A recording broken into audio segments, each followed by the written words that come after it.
What's going on, YouTube? It's your boy, Brother Prophet. I'm here with my man, Tariq Hassi. Did I say that right? Torisaki. Teresa Aki. Today, we are going to be talking about individualism, group economics, and one of the most recent studies that came out stating that Black boys born into wealthy families have a lower chance of upward mobility compared to a white man making $40,000 a year. So, yeah, I know me and you, we met on Quora, and we were discussing, I believe it was Dr. Claude Anderson's video interview on the Rock Newman show, correct? That is correct, yes. Yeah, so I know that I'm pretty sure that you've watched the whole video. I know that I have watched the whole video. What is your opinion on what Dr. Claude Anderson was saying regarding group economics and African Americans practicing group economics?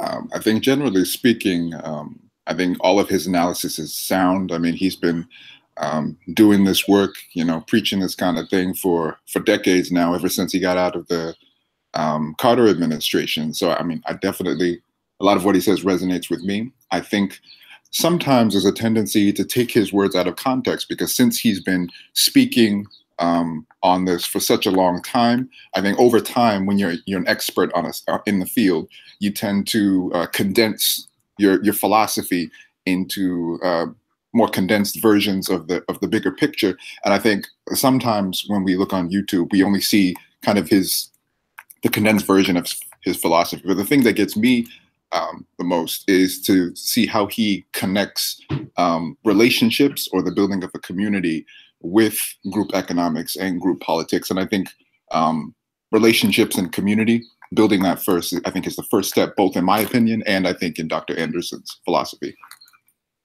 Okay, yeah, and I absolutely agree with you. I mean, when you look at the statistics overall, and I mean, even when you take in consideration, African Americans who have advanced college degrees and things like STEM, computer science, they still have slightly higher unemployment rates than their white counterparts. They get paid less even if they're doing the same job. Now, I wanted to touch on you because I know you mentioned this on that Quora post, and it really got to me. You Right. spoke on individualism and how that has, in a way, negatively affected the African American community. Could you go in depth with that a little bit more?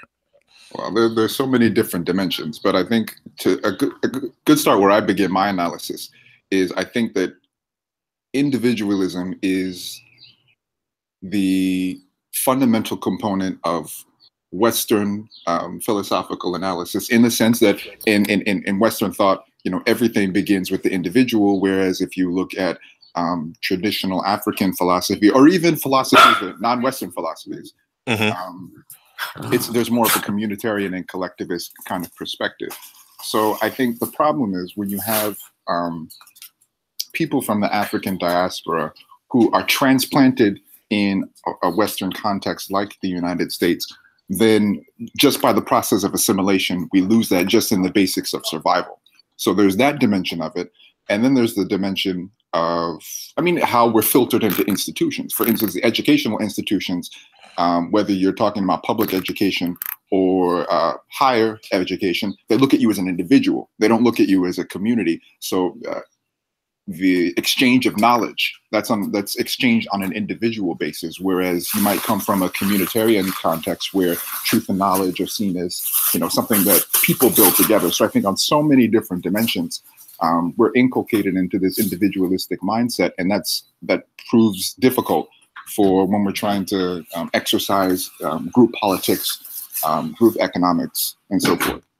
Yeah, I mean, even when you look, for instance, at the Asian communities and the Jewish communities, within our country, you notice that, I mean, they have all these businesses in their neighborhood. And one of the reasons why they are able to have these businesses in their neighborhood and make their dollar bounce through their community for a number of days is because they look at the community first. Right. And then, I mean, then I think other minority communities in the United States, they haven't had their very notion of community, their very notion of township destroyed systematically by the police state. And that's why I think a lot of times, even people I talk to within the Black community, we make unfair comparisons You're right. between, You're right. Black folks, the Jewish community, Black folks, the Asian community. And I think that's something that we need to be very careful about. because I think we're in a very unique position. I think, and it's not so much that we don't value community, because it's very clear that Black people do. But the problem is, whenever we've tried to build communities, They were destroyed. exactly, exactly. Yeah, and you know something, I'm happy that you do that, because I don't know if you've heard, like even Dr. Claude Anderson has a tendency to do it, and this Yeah. other guy I listen to, Dr. Boyce Watkins, when they bring up the Asian and the Jewish community. But what people never mention is how a lot of these inner city communities, you know, predominantly African American, those ghettos were actually created by our government. They Hmm. didn't just happen by chance. I mean, when you sit here and allow white people to gain all this wealth out in the suburbs, since that's where all the jobs were growing, then you tell black people, look, you cannot purchase houses out here. You have to stay in the Hmm. ghetto. You're going to have huge disparities. And then, I mean, it hurts me to say this. I Hmm. mean, I'm going to talk about the Jewish community, for example. And I don't mean to be harsh. I understand the Yeah. Holocaust was horrible, but towards the end of the day, you're white. Hmm. Judaism is not a race. I know a lot of people have made that claim that it is, but towards the end of the day, you have a form of white privilege. Same thing with Asian Americans, particularly the Chinese Americans and the North Koreans and the Japanese. You guys were self-selected to come over here. You guys Hmm. are the cream of the crop in your own country. So of course you're going to be able to build wealth, because you're around a bunch of people who come basically from the same class as you do. Right. Within our community, I mean, you speak of individualism, but let's also be honest. In our community, there's a lot of conflicted views. I mean, Hmm. because on, like, let's look at it like this. On one end, you have people say, okay, build your own businesses, build your own community. If you want to get your education, that's fine, but your goal should be to own your own and have control over on your Hmm. own destiny. But on the other end, we have a lot of people, particularly on the left end of the political spectrum, who keep preaching this notion to just go to college, get a degree, and get a career. Right. Well, that's not going to work for the majority of us. I mean, you could argue that that's another thing that has held us back really bad, and you could, to a certain extent, blame our parents. I mean, we were taught that if we were to just go to college, get a degree, no matter how much money it's worth, that that would be the keys to success. But we Hmm. never took in consideration that networks mean something, Hmm. enterprise means something. There's so many other fragments than just getting a college education that's going to lead to success. Wouldn't you agree? Absolutely, I would agree. I think I think a lot of our parents give us the best advice that they can under the circumstances. I think education is one component, but I think you're absolutely right. It's not the only component. And I think a lot of Black folks and as elements of the Black community, I think that we're really a little bit confused, because I don't know, there's so many different components to what Black liberation looks like. And by the very nature of the pluralistic political system in which we exist, it functions on individual, single issue interest groups and individuals working in the political process. So I think the challenge for anyone within this system that is trying to exercise collective action, group politics, group economics, is how to make this fundamentally individualistic and pluralistic system work in a group context. And I don't think that's a problem, or that's a dilemma that we figured out yet. And to be honest, looking at the state of the United States political system in general, even outside the Black community, I don't know if anybody's ever figured out how to deal with those collective action problems. Yeah, I mean, that's something else. That's something I've been thinking about lately. I mean, when you talk about in our country, you know, all these conflicted views of how we cannot compromise on anything, but even more so within the Black community, like I said, so many conflicting views. And I mean, I'm only 24 years old. I know I still have a lot of life in me. I don't know how old you are, my man. Yeah, I'm not too much older. I'm only 28. So Yeah, I yeah. mean, and in my and I mean, I'm not one of those. I'm not a pessimistic individual. I try to be as optimistic as I can. But looking at the state of this world, well, this the Black community in general, since we're talking about the Black community, do you like? Do you see any change happening in the future by any chance, or no? Mhm. That's a good question. Hmm. All right, I'll go with the good news and the bad news. I think The good news is if we, I mean, some people, I think people from all across the political spectrum within the Black community, with outside the Black community, have had some criticisms of Black Lives Matter. But what I think they deserve credit for in their strategies, learning from the past. If you've watched Ava DuVernay 13th, um, was the guy who used to be the energy czar for Obama, Van Jones. Van Jones. Yeah, he has this quotation in that documentary where he basically very succinctly describes that the how Black descent was weaponized in the United States, and how we were brought back to ground zero between the incarceration, between the COINTELPRO's annihilation of Black nationalists and civil rights leadership. So I think the good news is if you look at what Black Lives Matter is doing, you could tell that they're students of that history. You could tell that, they're looking, what worked for the Black Panthers, what worked for the civil rights movement, how were they dismantled. And that's why if you read like the mission statements of the founders of the movement, they point for point, they're responding to the ways that white supremacists and casual racists in government tried to dismantle Black dissent. And that's why some people say, well, why don't you have a single issue that you're going by? Well, they said, well, if we had gone by a single issue, they would try to dismantle that. Why do you have such a broad slogan? We have a broad slogan, so a lot of different people can unite. At point for point, they're responding to that. And I think that does show a promising element of the future if we can pick up that momentum. The bad news is I think they're getting a lot of criticism from all sides, within and without the Black community. And there are certain challenges that I don't know if we figured out. For instance, well, I'll stop there and send it back to you for a moment. Yeah, no, you're fine. You're fine. Now, let's see. What else was I going to ask you? Oh, yes. Now, this topic has come up a lot. I know a couple years ago, Akon brought it up, and I'm pretty sure that you watched this interview. Mhm. About 3 years ago, Akon had an interview on Al Jazeera with a Mhm. lady regarding the plight of Black people in America. And he said something that really resonated with me, because usually this is something you would hear a lot of racist people say.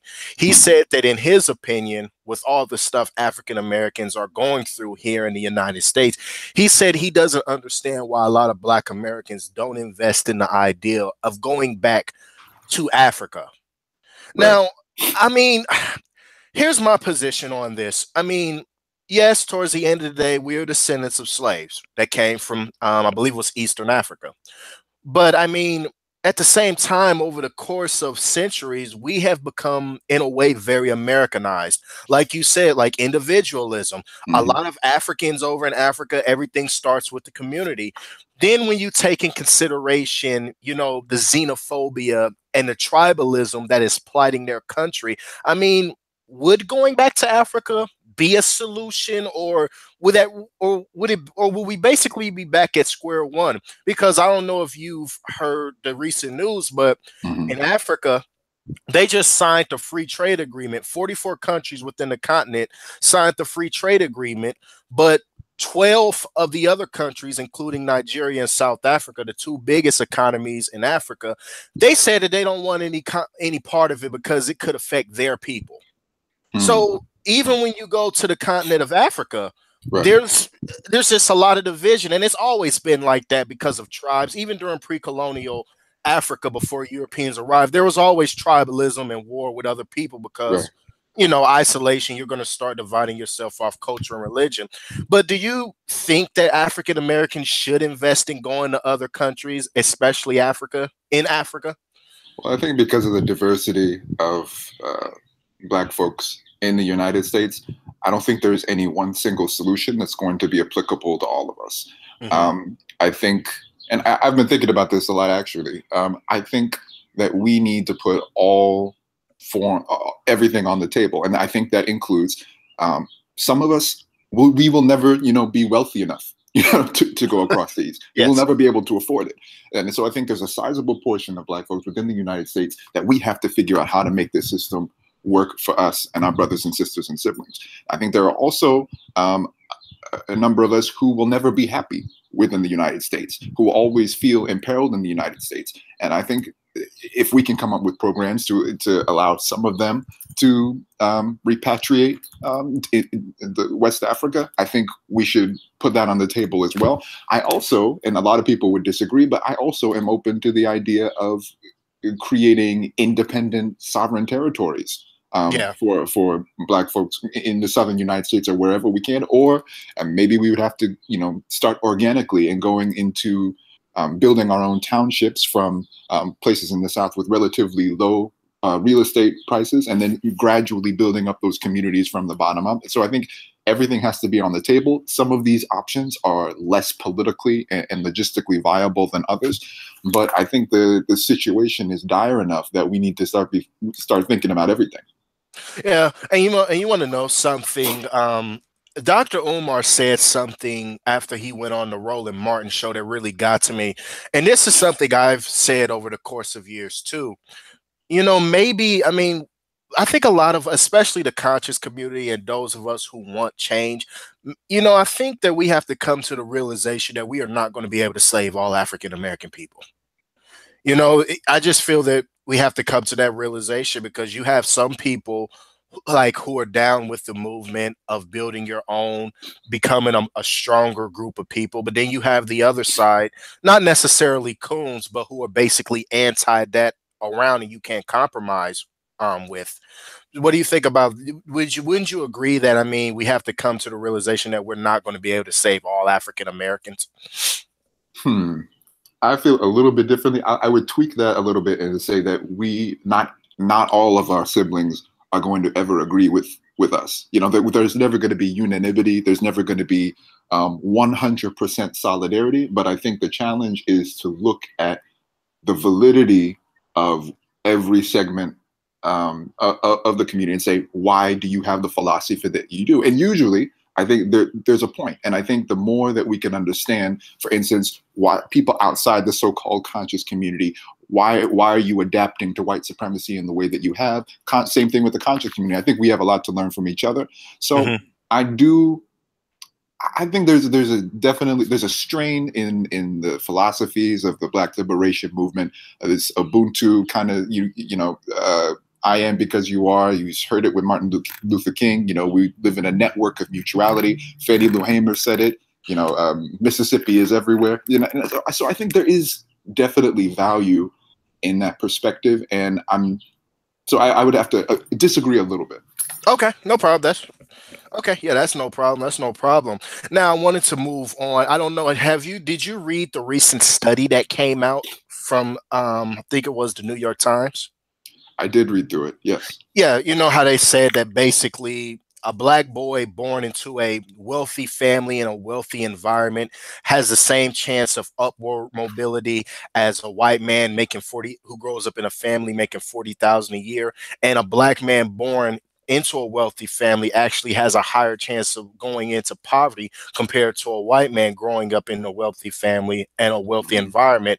Now, what's crazy about this is usually on the right side of the political spectrum, you'll always hear them say, well, if they lived in wealthier neighborhoods, well, if they had well, if they got an education, if they had two parents in the household. Well, looking at those statistics, even black boys growing up in a house with two parents still Mhm. have the same chance of upward mobility as someone making $40,000 a year, and they Mhm. still have a higher chance of falling into poverty compared to their white male counterpart who grows up in the same environment and household. So Right. what did you like? I'm not saying that I was shocked, and don't get me wrong, I understand that you have to take some things into context, but you cannot sit there and tell me that that does not confirm that there still is some form that there still is a racial hierarchy in our country, and that there still is a lot of dilemmas that us as black men have to face. What did you make of the study? Well, no question, there's still racial challenges against Black men and Black women. I think, what did I make of the study? I wasn't surprised. Um, hmm. I hear, so one thing that I find concerning, and there's truth to it, but I think there needs to be more a deeper analysis, is whenever we talk about the racial wealth gap, there's always, going back to the 60s and the Daniel Patrick Moynihan report, there's always this rhetoric of Black males in particular needing role models. And partially that's true, but I think sometimes if we're not careful, and this is the way that it's been used by white supremacists, this concept of role models is a insidious way to denigrate Black culture. To say, there's something fundamentally wrong with Black culture, so that these role models aren't being produced, rather than figuring out what are the systemic issues that cause these deficits. So I think whenever there's these kinds of conversations surrounding race and class, it's cyclical. It comes up every so once in a while, every time a new study comes up, and it's very predictable. And so I think one thing I thought is we have to be careful not to get back into this cultural basis of poverty argument that we've seen throughout history, and figure out, what are the systemic issues. Yeah, I agree with you. And you want to know something? That's another thing I would say that has really made me mad over the course of these years, especially with the left, because don't get me wrong, like they'll usually say something like, it's not about race, it's about class. Mm-hmm. Well, don't get me wrong. I mean, they're both sides of the same coin, but it hurts me to say this. If you're a poor white person, yes, you're going to have it hard in life because of your lack of resources. But still, you're a white person who has some form of privilege. But when you're Black and poor, that's a double whammy. Right. When you include Black, even if you're rich and Black, there's still going to be some problems. People like Kanye West, Oprah, those Black elites have spoken about how when they go into a store to buy a Rolex, they're looked at funny, like they're not supposed to be there. So, I feel that what we have to do as a society, because I don't really feel that Black Americans, I don't feel that Black Americans alone, I don't feel that we can be alone in this issue, in my personal opinion, because of the history and all the things that we have endured. But I do feel that we need to come out and just be honest and say, look, we still live in a very racist country. We still have a racial hierarchy in place, and we have to do something about it. Because it's sickening to me how when you look at the H-1B visa program, you have all these young Black people who are going into tech, who are going into STEM, and they pretty much so can't find jobs because they're not just competing with white Americans, they're now competing with Indian Americans, Asian Americans, and other people from the Middle East. So when you start bringing up the race and class thing, no, that pretty much so becomes a racial issue, because stereotypically, people assume that those people are smarter than Black people. Right. One way that I have found, a useful way that I found to think about the relationship between race and class, and I don't know if I was looking into Marxist analysis. I can't remember the paper that I was reading, but essentially the idea that I was reading is that in order for capitalism to function, you need certain people on the bottom. But the reason why that's not just an issue of class is because race and gender are the ways that you determine who occupies those bottom spaces. And so they're absolutely inextricable. Yeah, I agree with you. But man, it was a pleasure having you on. You dropped so much knowledge, and I really, really appreciate it. Did you want to close it out with anything? I think we have a lot of challenges as Black people, but I am confident that we can move closer to our liberation. I think we need to keep looking forward and remember that whether we're talking about politics or economics or just the issue of love, I think relationships are how we're going to get our freedom. Okay, I agree with you, man. Well, you have yourself a good day, and we will be in touch to discuss some more stuff in the future. God bless you. God bless you too. Thank you. Yes, sir. Bye-bye.